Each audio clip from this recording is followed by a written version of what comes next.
Lead boxing, true. So, just looked at a video of Adrien Broner on a podcast with Camron. And the podcast is It Is What It Is.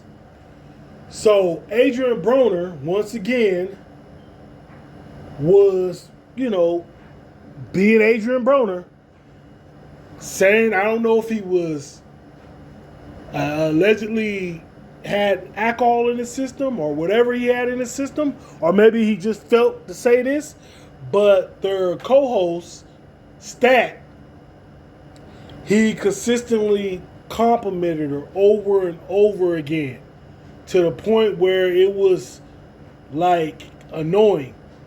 And instead of making it a super big problem, Camron decided to let him know, I'm going to pay you, but you're going to have to leave.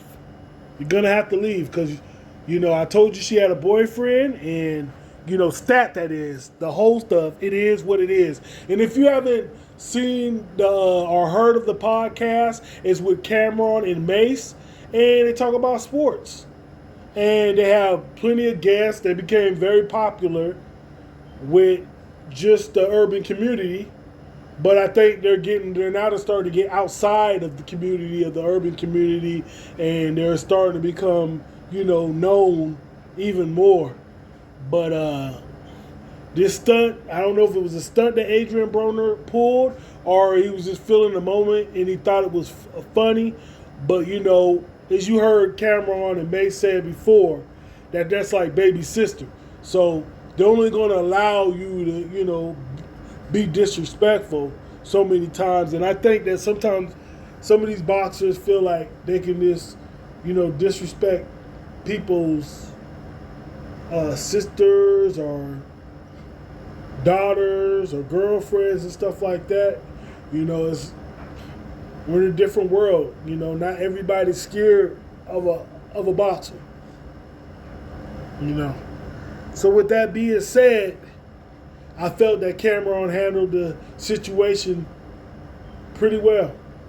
And Adrien Broner didn't get, at least from what I seen, he didn't get super in his feelings or get angry or want to go off or want to get aggressive.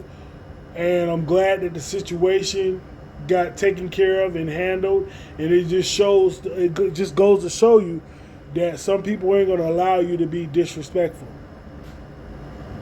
And, Adrien Broner, maybe next time they can come back to the podcast. Maybe not. Maybe this will be his first and last time. But now it's known that you're not going to come on the show and start flirting and start being disrespectful. And it's hitting social media like crazy. And I'm glad that Camron spoke up. And I'm glad that Adrien Broner didn't make it more than what it was, when Camron told him he got to go. With that being said, this is Lee's Boxing Truth. Like, comment, subscribe.